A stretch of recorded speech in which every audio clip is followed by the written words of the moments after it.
તો ઉત્તરાયણના તહેવારને લઈને બજારોમાં લોકોની ભારે ભીડ જામેલી જોવા મળી રહી છે, ત્યારે અમદાવાદ કેમ પાછળ રહી જાય? અમદાવાદના પતંગ બજારોમાં પણ પતંગ ખરીદી માટે ભારે ભીડ જામેલી જોવા મળી। રો મટીરિયલમાં થયેલા ભાવ વધારાના કારણે પતંગના ભાવમાં 10% જેટલો વધારો થયો છે, છતાં ખરીદીમાં ભારે ઉત્સાહ છે।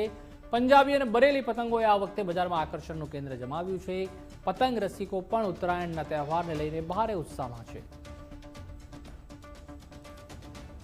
उत्साह छे। उत्तरायण खास કરીને અમારો સૌથી ફેવરેટ ફેસ્ટિવલ કહેવામાં આવે છે। ઉત્તરાયણને કંઈક ગણતરીના જ કલાકો બાકી આવે છે। કાલે ઉત્તરાયણમાં ખૂબ જ બધાને મજા આવવાની છે અને એવું દેખવામાં બી આવ્યું છે કે બજારમાં ઉત્તરાયણના પતંગોમાં 10 થી 15% વધારો આવ્યો છે। પણ તો બી અમને ઉત્તરાયણ તો એટલી ફેસ્ટિવલ છે કે જે બધાએ મનાવવો જોઈએ, બધાએ મળીને ફેસ્ટિવલ ફેમિલી જોડે મનાવવો જોઈએ। એટલે 10-15% તો કંઈક નાની વાત છે। બધા સગા સંબંધીઓ મળીને એક તહેવાર મનાવીએ એ જ બધા માટે સારી વાત છે।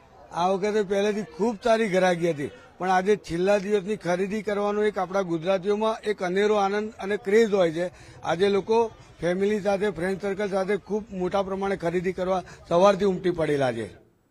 તો ઉત્તરાયણ એટલે સૂર્યનું એક રાશિથી બીજી રાશિમાં ભ્રમણ કરવાનો દિવસ, ત્યારે આ દિવસે સૂર્ય ધન રાશિથી મકર રાશિમાં પ્રવેશ કરે છે, જેથી મકર સંક્રાંતિ અથવા તો ઉત્તરાયણ તરીકે તેને ઉજવવામાં આવે છે। સમગ્ર ભારતમાં આ તહેવાર પતંગબાજી, તાલ, સાંકડી, ચીક્કી અને ઉત્સાહ સાથે મનાવવામાં આવે છે। આકાશમાં રંગબેરંગી પતંગો ઉડે છે, કાયપો છે, ની બૂમો સંભળાય છે અને લોકો આનંદ માણે છે। આદિવાસી સમાજમાં ખાસ કરીને વર્ષોથી હું જે જોતો આવ્યો છું તે પ્રકારે ઉત્તરાયણ, મકર સંક્રાંતિમાં આદિવાસી સમાજ પોતાના ભાણિયાઓને બોર આપે છે, શેરડી આપે છે અને યથાશક્તિ પૈસા પણ આપે છે, વસ્ત્ર પણ આપે છે।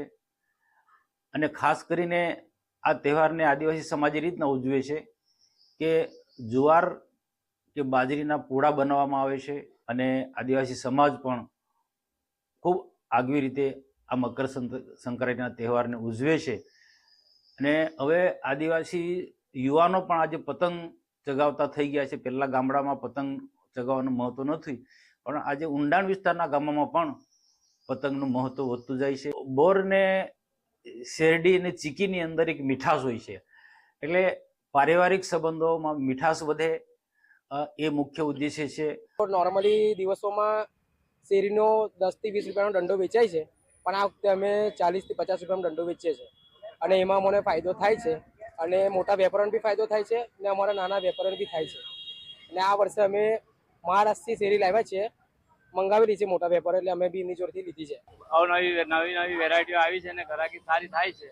રાજપીપળામાં બહુ જ વેરાયટી જાતની પતંગો છે, ચીલ છે, મોદીની સાહેબની બી છે, છોકરાઓ બાળકોની રમકડાવાળી બી છે ને અવનવી વેરાયટીઓ ખંભાતની પતંગો આવે છે તે બનાવેલી છે।